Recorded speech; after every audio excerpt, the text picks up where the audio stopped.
네, 시청자 여러분 안녕하십니까? 우리 사회 이슈와 우리 지역의 정책에 대해서 이야기 나눠보는 시간, 정책 브리핑의 아나운서 김은정입니다.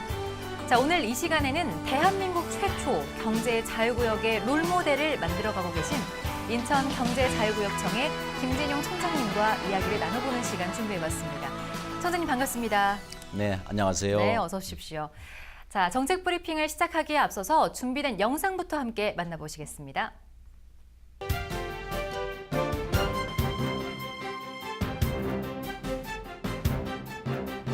우리나라 최초의 경제자유구역으로 지정된 인천 송도, 영종, 청라 3개 지구. 인천 경제자유구역청은 경제자유구역의 지정 취지와 개발 목적에 부합되도록 시민의 삶의 질을 높이는 고품격 문화예술 도시를 만드는 데 노력하고 있습니다. 기업 친화적 서비스 행정 문화를 위해 나아가고 있는 인천 경제자유구역청의 김진용 청장이 가지고 있는 계획은 무엇일까요? 오늘 정책 브리핑에서는 인천 경제자유구역청의 미래 계획에 대해 김진용 청장과 함께 이야기를 나눠보도록 하겠습니다. 네, 이제 김진용 청장님과 본격적으로 이야기를 나눠보겠습니다. 먼저 우리 티브로드 시청자 여러분들께 인사 말씀 부탁드립니다. 네, 시청자 여러분 안녕하십니까? 인천 경제자유구역청장 김진용입니다. 2013년도에 여러분 기억하시겠습니다만은 이코노미스트지의 자매지인 EIU에서 인천을 미래 성장 잠재력이 가장 높은 도시 세계 2위로 꼽은 적이 있습니다. 그 이유 중에 하나가 항만과 공항이 있고 경제 자유구역이 있다는 것을 큰 그 발전 요소로 이렇게 꼽았습니다.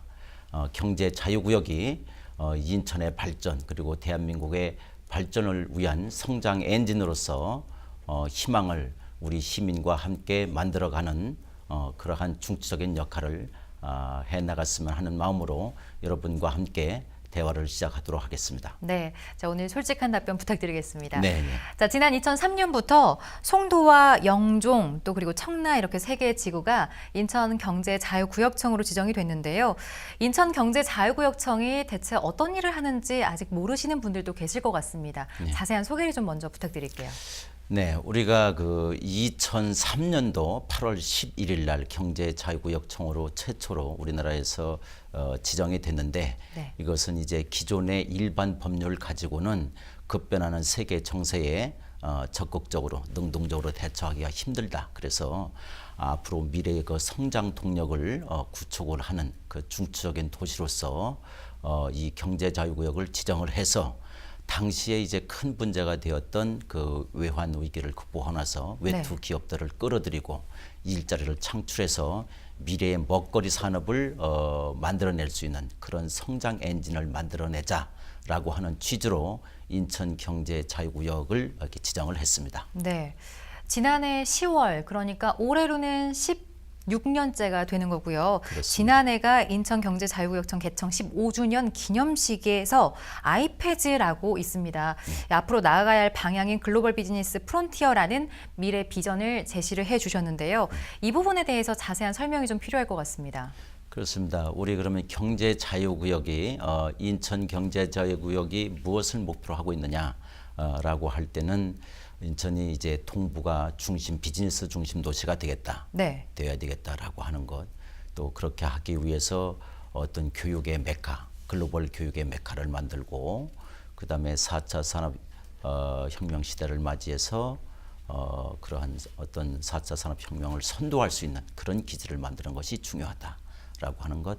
그다음에 어떤 스마트 시티 이것을 만들어서 인류가 당면하고 있는 이런 여러 가지 도시의 문제 이것들을 능동적으로 해결하고 인간의 그 어떤 편의와 그다음에 안전 이것을 제공할 수 있는 그러한 도시 시스템을 만드는 것.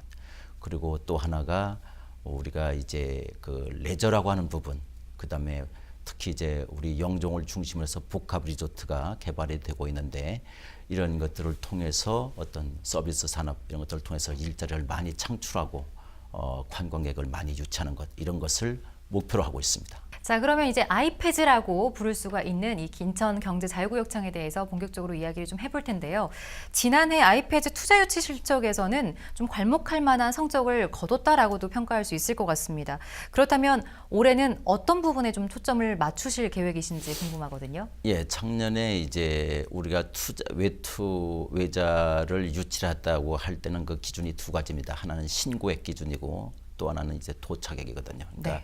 내가 이제 한국에 들어와서 얼마만큼 투자를 하겠다는 그 계획 신고를 이제 하고, 그다음에 실제로 그 얼마나 외자가 들어왔느냐 하는 그 도착액을 기준으로 하는데, 두 개 다 이제 아주 큰 성과를 좀 거뒀습니다. 그 이제 13억 달러는 이제 신고액 기준이고, 또 10억 달러가 또 이제 실제로 도착을 했습니다. 그래서 그것은 이제 관광하고 특히 복합 리조트, 그다음에 이제 우리 송도에는 그 바이오 산업이 있습니다. 네. 이쪽 부분에 그 투자된 것들이 주를 이루고 있는데, 올해도 그 경제 자유구역에서는 그 ICT, 그 IT 파트하고, 그다음에 바이오 산업, 그다음에 복합 리조트, 그다음에 제 4차 산업혁명을 이끄는 그 새로운 신기술이 어떤 로봇, 그다음에 이제 드론,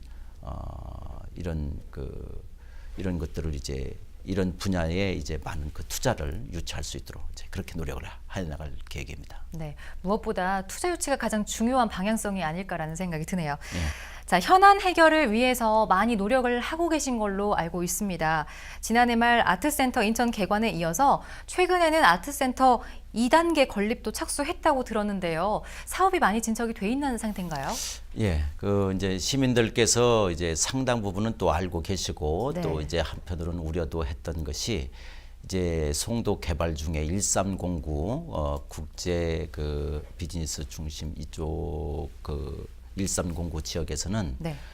외자를 그때 유치해서 스탠계를 중심으로 한 그 NSIC, 이 SPC를 만들어서 그 1309를 그 어떤 독점적으로 그쪽에서 개발을 하고 있는 그러한 그 상황이었었는데, 그 NSIC 측과 그다음에 그 시공사인 그 포스코 측에서 좀 갈등이 있었습니다. 예. 그래서 그 갈등 때문에 사업이 이제 3, 4년 이렇게 지연이 됐었는데, 그 갈등을 이제 마무리하고 이제 그 새롭게 출발을 하게 됐습니다. 그래서 1단계 사업이 이제 마무리가 되고, 2단계 사업은 이제 오페라 하우스하고 그 뮤지엄을 이제 착공을 하는 건데, 네. 그에 대한 설계를 이제 그 들어갔습니다. 이미 착공을 했고, 그다음에 그 나머지 부분들은 이제 이견이 있는 부분이 있었는데요. 그 다시 말해서 1단계 사업이 끝나자 그 1단계 사업에 대해서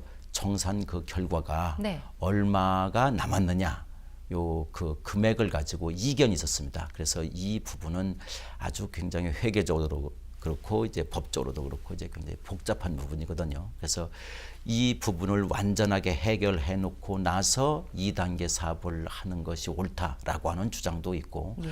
그다음에 그것을 다 하고 나서 하다 보면은 앞으로 3, 4년간은 이것이 사업이 진행이 될 수가 없거든요. 네. 그러니까 이제 이견이 있는 부분은 이견이 있는 것을 법적으로 좀 해결을 하고, 나머지 부분에 대해서는 먼저 사업을 시작하는 것이 옳겠다라고 해서 이제 저는 그 후자의 방향을, 경제청에서는 그 후자의 방향을 이제 방안으로 이제 그 사업을 그렇게 추진하겠다 결정을 해서, 이견 있는 부분은 그것을 법적으로 다투어 가면서 또한 동시에 2단계 사업은 착공을 하는 그런 수순을 밟고 지금 설계에 들어가서 75% 정도를 지금 진행을 하고 있습니다. 네. 자, 그러니까 아직은 2단계 사업이 착수가 안 된 상황인 거죠. 이미 시작됐다고 봐야 되죠. 왜냐하면은 네. 이제 모든 그 사업이라고 하는 것이 설계부터 하고, 예. 그다음에 이제 착공에 이렇게 들어갑니다. 그래서 설계가 이미 75%, 80%를 좀 갖고 있으니까 그것을 토대로 해서 실질적인 그 착공이 이루어지게 되겠습니다. 네, 제가 조감도를 보니까 네. 아주 멋지게 좀 구상을 하신 것 같습니다. 그렇습니다. 언제쯤 완공되는지 그게 가장 궁금해하실 부분일 것 같아요. 이것은 이제 실제로 착공에 들어가면은 한 3년 정도 이렇게 걸리게 되겠습니다. 네.